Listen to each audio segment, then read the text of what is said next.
ยันมันไปพุ่นแล้วก็เอากระโตกงมไว้ขังมันนี่แหละพี่น้องเลยเมากินร้านชีชวนทานหมอกินแน่ไดนี่ฮะสิพาทานหมอเห็ดกินแน่ได ท่านหมอเพิ่น แล้วแต่ทานหมอบ่นี่ ท่านหมอเพิ่นบอก อ๋อแล้วแต่ทานหมอเพิ่น เพิ่นบอกก็เลยเฮ็ด ยังน่าเอากระโตกนะกลัวไปรถเบิ้งฮะ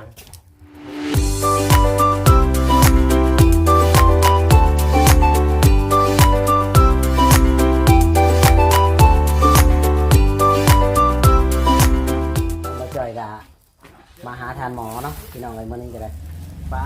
สบายดีเด้อทานหมอโอ้ยยังอยู่บนเก่าพี่น้องเลยทานหมอก็ได้ป้าอยู่กับไผทานหมอนี่ อยู่กับผีดัน มาแล้วบ่ มาแล้ว โอ้เกิดมาแล้วเนาะอยู่กับเบาขี้ลั่นพี่น้องเอ้ยมานี่ก็ได้เป็นยังไงคือเห็ดเชาแท้ มาได้เช้าแล้ว อืมกินแล้วบ่เขานะ ยัง ยังบ่ได้กินเนาะ บ่ อืมเบาขี้ลั่นไปหากินได้บ่ อยากมาเห็ดแล้วอะ เนาะบ่ฮู้คือกันว่าอย่าลืมเด้อว่าติบเขาอย่างนี้เอาไปแช่น้ำ เลย ก็มื้อนี้บ่จ่อยมาก็มีของมาให้ท่านหมอพี่น้อง เลยเลย รุ่นน้ำกันเด้อท่านหมอเป็นหยัง เลยเลย เนาะ เลย ของตัวนี้มันสี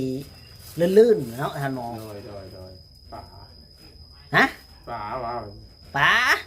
ที่เห็นแล้ว เลย คือคนยังไม่ได้บอกเจ้าเอาแล้วสิเห็นได้กินบัดคาดว่าได้ป๋านี่ ต้ม ต้ม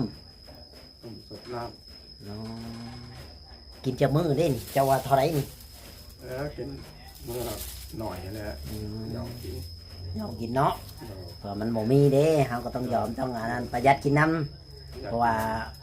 มันบ่ได้ว่ามีคู่มือเด้ ตอนตากแดดไว้ บ่แล้วขังไว้แล้วมันบ่ตายกัน ไว้กันมันตายครับตากแดดไว้ แม่น ขล นี่แหละพี่น้องเอ้ยทางทันหมอก็ได้กินหมันก็ผูกเขาซื้อปลามาให้ทันหมอ ำเลย ปลาถูกดูละลือละปลายังเป็นๆนะพี่น้อง เลย เอาทันหมอเห็นได้ไหม จับเอาไหลแล้ว อ๋อเท่าจากมึงนี่กินยังสิหมดทันหมอ นัวนี่เลยฮะ3-4 ครั้ง โตเท่าไรโตเจ้าว่าโตก็ใหญ่หนึ่ง ใหญ่แพงแล้ว เออแพงเนี่ยอันนี้บ่จอยซื้อให้กับเงินผู้ใหญ่ดอกพันให้บ่จอยซื้อเนาะก็อยากให้ทันหมอได้กิน หน่อย ของแซ่บๆแน่จักเทื่อ หน่อย นานๆสิได้กินทีนึงเนาะ หน่อย สีลาบสีเจวสีป่นสีหยังก็แล้วแต่ ป่นแซ่บโย อืมจะกินไปอะไรเนาะพอได้มีเหือมีแห้งเนาะท่านหมอเนาะ หน่อย อืมเอากินวันเอาขังไว้ไปกินมื้อละโตสองโตว่าไป กิน เจ้าไปสิไปหาอยู่ไส หน่อย บ่ได้ง่ายนี่ขังไว้อันนั้นแล้วแต่แหละเครื่องของนี่ก็เก็บไว้น้ำตัวใดอันนั้นก็ได้ เอาเข้าไว้ในเพราะนั้นมันนั้น เขาไว้ในเอาไว้กินนั่นแหละไว้อยู่ไว้กินนั่นแหละทำเอ้ยมาพริกมาพายนี่ก็ยุบมากินเถละน้อย เพราะว่าถ้าเฮาเอามาใช้บาดเดียวมันก็สิแบบเฮาจับมันขาดมันหยังมันกับบ่อนั่นเด้มันก็สิไปช่างนะมันก็สิดอกสิหยังล้นนะก้านมันก็สิล้นมันก็สิบ่งามอ่ะนะ หน่อย อันนี้เจ้าก็พยายามเอาเถละน้อยมากิน หน่อย เนาะ หน่อย นี่แหละพี่น้องเอ้ยทางทานหมอก็ได้เอาเถอะเล็กเถอะน้อยมาอยู่มากินนั่นแหละเนาะ หน่อย แผบกระถุงกระไงทานหมอไปซื้อเองนี่ได้บ่นี่ หน่อย หาเงินซื้อเองได้อยู่บ่นี่ มาได้แล้ว นี่พี่น้องไอ้ถุงกระไงนะเท่าไรนี่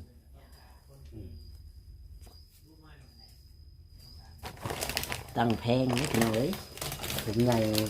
บ้านพี่น้องอาชิวจักเลยว่าราคาเท่าไหร่กะไปเบิ่งเงาถุงใหญ่ว่าราคาถุงเท่าไหร่เนาะทานหมอ หน่อย โอ้ใช่ได้มีใช่ดมอยู่ป่ะทานหมอคันได้ถุงใหญ่ทานหม โด อน นั่นแหละครับ เสื้อผ้าก็บ่ได้หลายเนาะ หลาย2-3 สักเถื่อละน้อย เพิ่มหน่อย สักไปนี่แหละพอได้แบบว่า เปลี่ยน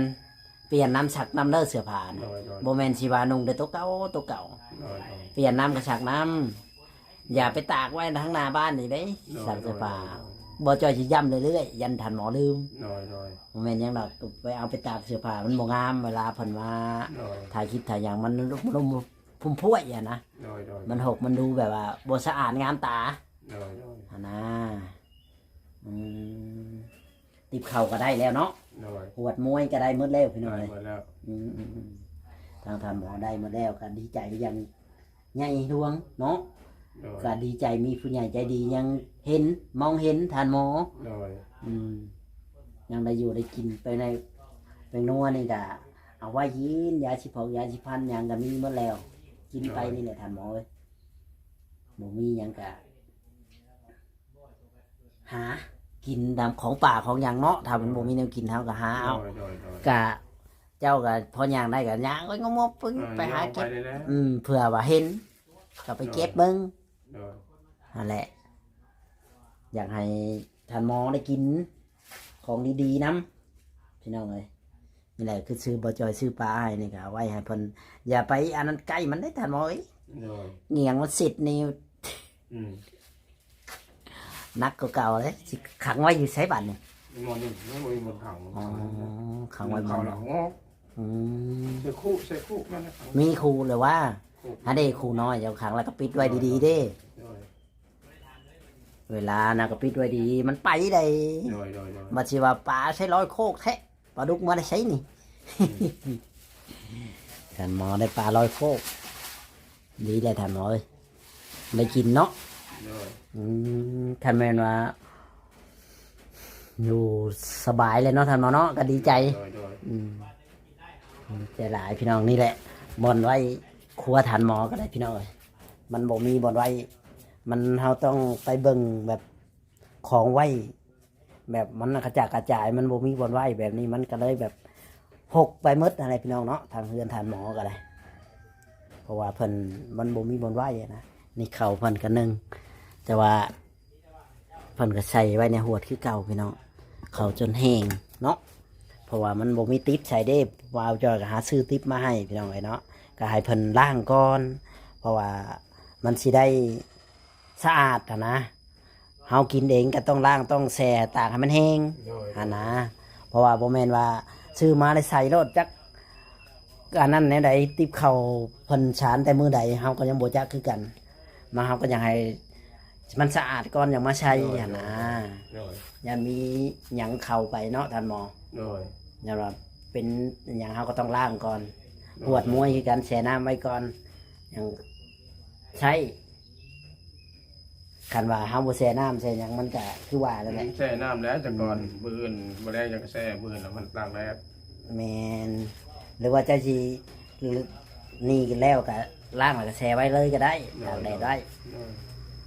ตากแดดไว้เพราะว่าไว้เก็บมาเลยเฮาก็ต้องเก็บอะนะ โดยโดย เพราะว่ามันจะต้องใช้แนวใดเฮาก็ต้องใช้อะนะคันเฮาบ่ใช้มันก็บ่หมดคือว่าแหละเฮามีเนี่ยเฮาก็ล้างไว้เผาล้างแล้วก็เผามาเก็บมันยังบ่แห้งดีใจบ่ทันหมอ โดยโดยโดย อืม ดีใจหลาย ดีใจหลายเนาะจนว่าบ่ออก โดยโดยโดย ตื่นตันบ่หรือว่าไหนๆว่า เป็นสันดี อืม อืมจืดนะ จืดบ่ โดยโดยโดย ท่านหมอจื้นพี่น้องดีใจ โดยโดย จื้นจนเว่าบ่ค่อยเก่งอะไรพี่น้อง โด เลย ย โดยโดย นี่แหละบ่เคยได้หลายปานนี้เนาะ โดย ก็ได้หลายอยู่คือเฮือนนี่ก็ใหญ่อยู่เนาะ โดย อันนี้ของแบบของใช้เฮาแบบส่วนตัวก็ได้แบ โด บ ย พวกแพ็คพวกคาบูเฮาก็มีเป็นของตัวเองเฮาก็สบายอีกแบบหนึงเฮาก็ได้ใช้อ่ะนะ โดยโดยโดย ถือว่าผู้ใหญ่ใจดีเพิ่นบ่ทิ่มท่านหมอพี่น้อง โดยโดยโดย คือว่าท่านหมอนี่ได้ใช้ได้จ่าย โดยโดยโดย ได้ชีวิตใหม่นะชามาเปลี่ยนชีวิตทันหมอใหม่เนาะ โดยโดย ก็ถือว่าได้เครื่องแบบนี้ก็โอ้กินนี่หลายเดือนอยู่ได้เนาะ ละลายแล้วหลายเดือนหลายมื้อเติบได้ หลายมื้ออะนะบอกว่า โดย 2-3 เดือน2-3 เดือนนี่แหละได้อยู่เนาะเดือน2 เดือนเนาะ โดยโดยโดย เดือน2 เดือนเฮาก็ใช้ถุงมือแล้วเทื่อมันว่าหลายมันก็บ่ได้เด้ อืม เจ้าใช้ถุงมือกินถุงมือ โดย ลองเถื่อมือหนึ่ง3 เทื่อ4 เทื่อกินแบบนี้ ร้อนไหม ท่านหมอไว้ใช้ไว้กินนั่นแหละดีแล้วท่านหมอเนาะท่านหมอกันเพื่อจะได้ใช้ได้กินนี่ก็กินบ่หมดเลยเนาะท่านหมอ โดย ติบเข่าก็ได้ติบเป็นยังไง ใหญ่เนาะมาโดย แมน ทำสีทักแล้วบ้าน ถึงแผบถึง ปลาหมอกมาม่าปลากระปองมายังบอก โดย ปลากระป๋องหมูมิ้ง ยาสีฟันมายัง ยาชีพันใช้น้ำกันเด้อ โดย สบายดีเปล่ากินรัน สบายดี เออ คนละอันนะวะแปลงมัน แปลงมันคนละอัน ได้น้ำกันบ่ แปลงมันคนละอันบอกแม่นเนาะ บอกราชบีได้เหรอ แปลงมันคนละอั ทิพ น เข่าไปไล่ปักใหญ่ทันหมอ โดย ทักแล้วบ้าน ทั้งหวดนี่บุกปูน้ำปอกน้ำปลาน้ำมันไปจัง เออ ครบทุกอย่างในเครื่องครัว อันนี้คอยจะออกไปถ่ายอยู่พุ่นเด้อ โดย คอยเพราะว่าคอยสิไปเบื้องห้านมาส่งก่อน เจ้า ไปกลับคนเด้อท่านหมอเด้อเดี๋ยวมื้อที่เข้ามาใหม่เด้อตรงนั้นเด้อ โดย สบายดีอ่ะโอเคพี่น้องเลยดีใจนะเพื่อนนะพี่น้องเนาะเพิ่นดูกันนะครับประมาณนี้ นี่แหละพี่น้องเอ้ยเบิ่งเจ้าเห็นว่าท่านหมอได้เครื่องใหม่ ดีใจน้ำเพิ่นเลยว่า ใจมันเป็น อ้าวได้มีแนวกินอีกได้พ่อจะไปหากินนะ ได้เล็ก ได้น้อยหนึง ได้น้อยหนึ่ง โอ้ยมาแม่นเดี๋ยวเอาได้ได้เฮ็ดได้น้อยหนึงนี่แหละพี่น้องเนาะเพิ่นก็ได้เฮ็ดได้น้อยหนึงหากินอย่าหายากเนาะ โดย ว้าเท่ามื้อนี้คือเห็นน้องเสือใหม่เอามาที่ไสนี่ เป็น ไผที่เอามาให้น่ะ อย่างสิคุณ บ่เวียงบ่ บ่าวเวียง อ๋อเจ้าบ่จักชื่อเพิ่นบ่อ๋อขอโทษขออภัยนำพ่อแม่พี่น้อง FC เพราะว่าเบาลั่นเพิ่นบ่จักชื่อบ่จ่อยเลยเว้าก่อนน่ะนะนี่พี่น้อง FC สิว่าเอ้าบ่จ่อยคือตอบเพิ่นเองอย่างซั่นน่ะนะเจ้าบ่จักเนาะ โดย อืมเจ้ามาเบิ่งดูมีหยังไหนมาเบิ่งให้คอยเบิ่งนี่กะนะแพบเนาะ ครับ อืมมีหยังแน่ กระเทียม ใช่น้ำกันกินน้ำกันเด้อกับทานหมอเอาออกให้เขาเบิ่งนี่ไปนวดจักถุง อย่า ยาสีพันโอ้เคยใช้ยาสีพันอยู่บ่ บ่ นี่แหละใช้น้ำกันหลายถุงให้เบากิรันจกออกให้เบิ่งก่อนพี่น้องเลยยังงั้นน่ะหูจักอยู่บ่นี่ ชมพูชาผมวะ ชมพูชาผมแมน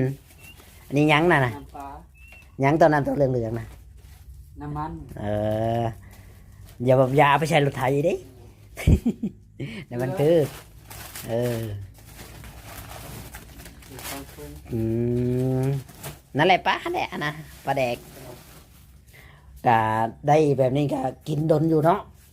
พากันกินดนกินน้ำกันเด้อเอาก็ซื้อมาให้กินมื้อ2นั่นแหละบ่ได้ว่าให้ผู้นั้นผู้นี้ดอกกินน้ำกันอยู่น้ำกันน่ะนะผู้ใหญ่เพิ่นซื้อให้กันได้ติบข้าวได้มวยเนาะอ๋อดีใจได้ดีใจบ่ได้ติบข้าวเนอะท่านบาลันดีใจหลายเนาะเพิ่นได้ติบข้าวหน่วยใหญ่พี่น้องเอ้ยเพิ่นก็ดีใจได้พี่น้องเอ้ยได้ติบข้าวได้ แบบหวดหนึ่งข้าวใหม่อะไรพี่น้องนี่แหละ พอได้กินเนาะพอได้เห็ดได้กินนี่แหละสบู่ก็ใช้น้ำกันพะจังกะนี่แหละเวลาเห็ดกินก็จะแล้วแต่พวกเจ้าอะนะสิใช่แบบใดข้อยประหยัดเอาแบบว่าตัวใดเฮายังบ่ใช้เฮาก็เก็บไว้ก่อนนะเวลามันหมดเฮาก็เอาออกมาเนาะท่านหมอเนาะนี่แหละทั้งเบากีรันก็คือกันเฮาก็บอกว่าสองแบบว่า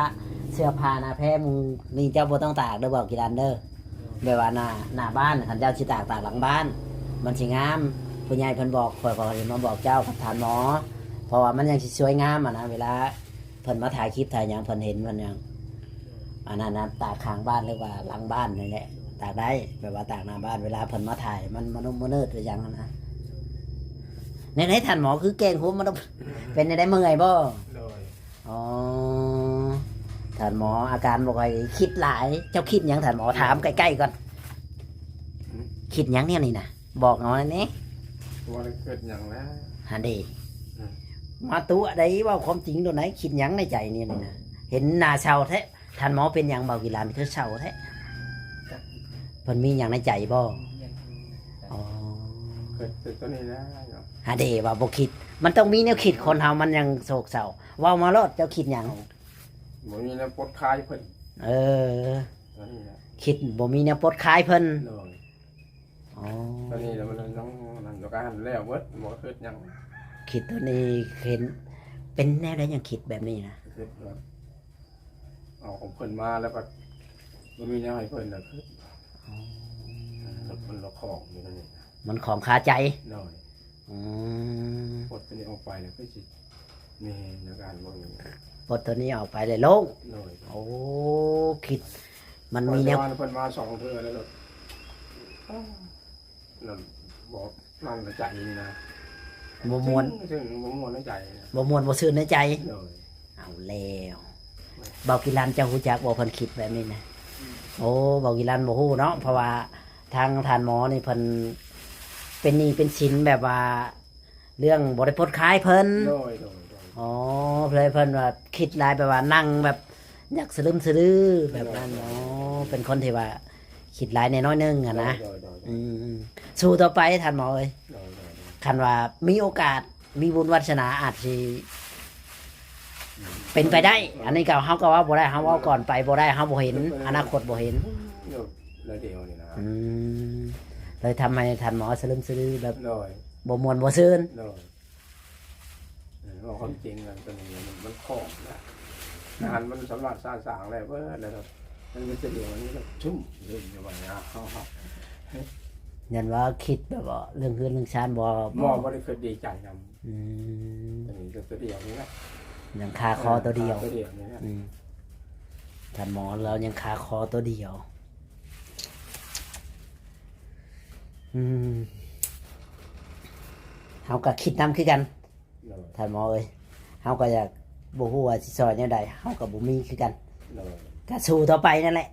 โดย ถือว่าผู้ใหญ่ใจดีใจบุญเพิ่นเห็น โดย เพิ่นอยากปลดหนี้ปลดสินให้เจ้าก็มี โดย อันนะเฮาก็เว้าบ่ได้เนาะ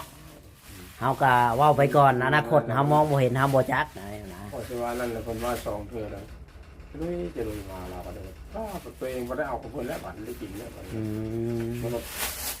ชุ่ม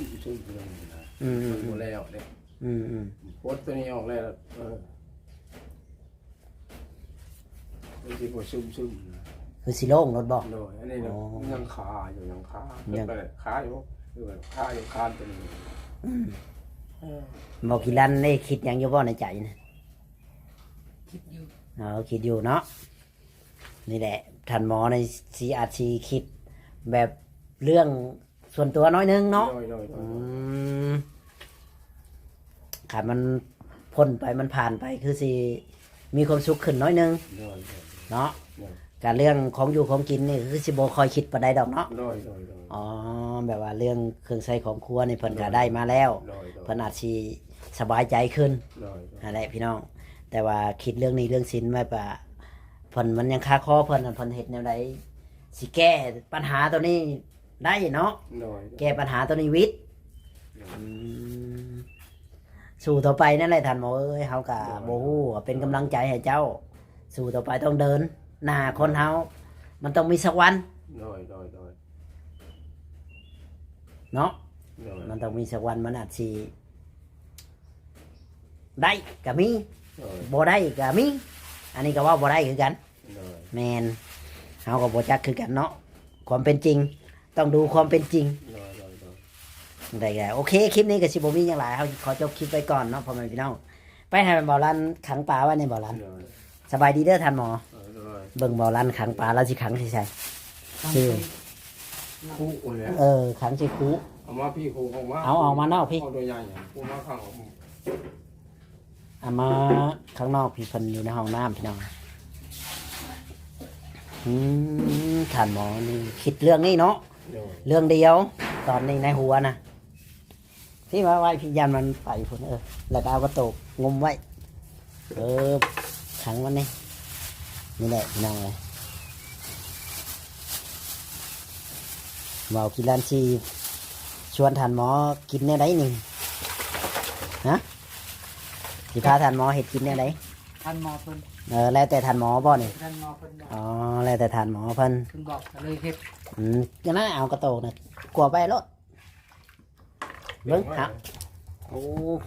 มีตัวใหญ่เนาะเต็งไว้หาแนวเต็งไว้เอา